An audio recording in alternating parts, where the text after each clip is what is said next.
Today we will be looking at 7 of the largest bosses in Mario history. Which bosses are the scariest when it comes to sheer size? There are some that are like, okay, that boss is pretty big, and then there are some that are just insanely massive. And it's just like, how does Mario even stand a chance against this thing? Anyways, without further ado, let's get straight into it. Number 7, Wamp King, Super Mario Galaxy 2. Why don't we start off decently with the Wamp King? And we're not talking about Super Mario 64. In Super Mario Galaxy 2, we get a pleasant surprise whenever we run into a galaxy called Throwback Galaxy. When you fly into it, you'll notice that it's literally Wamp's Fortress, one of the most famous levels in Mario history. Once you get to the top of the tower, there will be a Wamp there waiting for you. It'll be a pretty easy to defeat. However, when you defeat it, the floor will open up. And when you jump down, you'll run into the real battle. The Wamp King is back, and he's a lot bigger and scarier than last time. Of course, in the Super Mario 64 version, he's pretty big, but honestly, in Galaxy 2, he's just simply a lot bigger. He still attacks the same way, also spawning in some mini Wamps to help him, but you also still defeat him the same way you did in 64. Also, if you try and stand on top of his head as he gets up, then there's a chance that he can fling you off the map. I definitely think he deserves a spot on this list. Number 6, Boomsday Machine, Super Mario Galaxy 2. Moving back over to Mario Galaxy 2, we actually have a Bowser Jr. fight.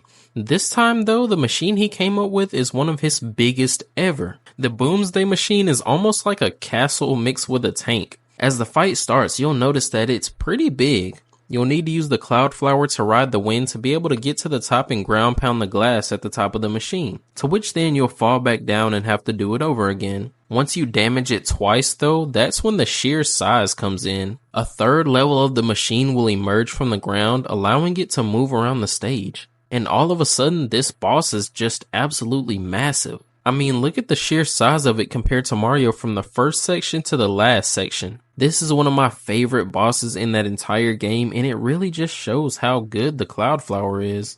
Number 5, Big Blooper, Super Paper Mario. While researching for this video, I was gonna put Phantom Manta at this spot until I came across Big Blooper. This is funny because I'm actually in the process of playing Super Paper Mario for the first time right now. However, I haven't gotten this far just yet. Anyways, Big Blooper blocks the way to the tide pool and prevents you from moving on to Fort Francis. It'll stick its tentacles up to try and damage you, but there are a few ways that you can actually deal damage to him. You can jump on the tentacles when they stick up out the water, use Thudley to ground pound them, or use Bowser to breathe fire on them. Honestly, I think it's really cool that Nintendo included a Blooper boss of this magnitude. Number 4, Gobblegut, Super Mario Galaxy 2. Is it really surprising that we have 3 Galaxy bosses on this list already?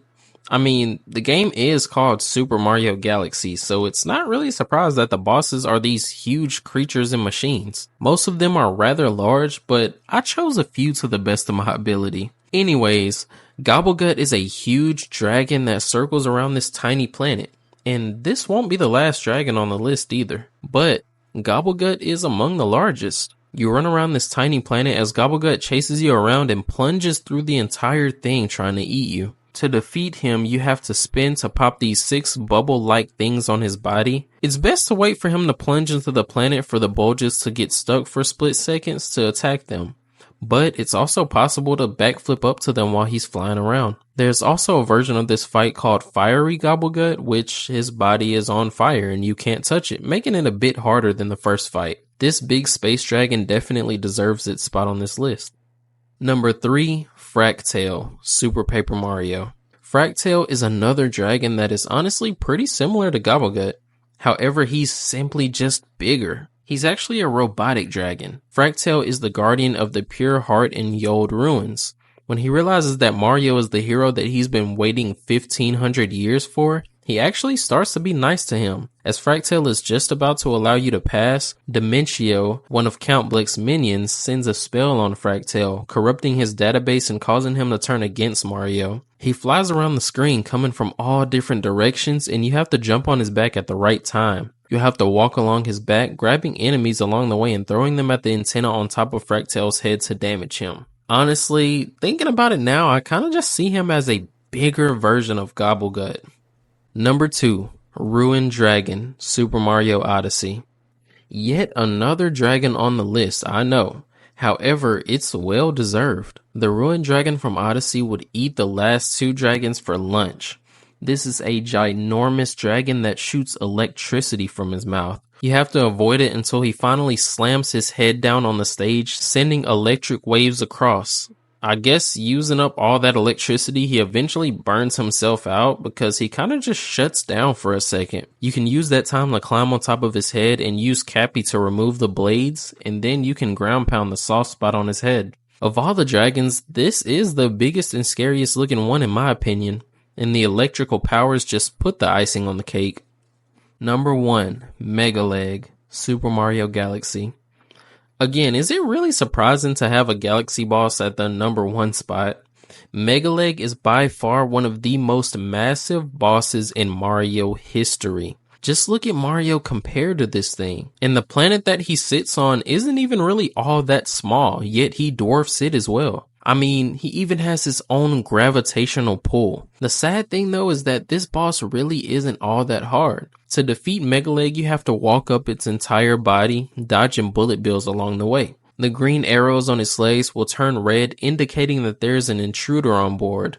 Once you reach the top, you have to guide the bullet bills into the cage to break it, in which a second cage will rise up for you to have to break as well. Then all you have to do is guide a third bullet bill to break the glass that the car sits in, causing this behemoth of a boss to explode into pieces. This is one of my all-time favorite bosses ever. I just wish the fight was a little bit harder. It would have been cool if you had to go through many enemies or even some sort of platforming challenge to reach the top, but nonetheless, this is still a very cool and extremely massive boss. And with that, we just went over 7 of the biggest bosses in Mario's history so far. Hopefully in the future we'll get to see more bosses that are just humongous. I think that would be really cool. Let me know in the comments what your favorite boss is and which ones do you think should have been on this list. If you enjoyed this video, feel free to hit that like button and maybe even hit that subscribe button too. Hey, it is free after all. But seriously though, I really appreciate anyone who takes the time to engage with my videos. I know there are many other large bosses, but these are some of my personal favorites and I tried to pick 7 of them to the best of my ability. So I hope you guys enjoyed, and as always, have a blessed day.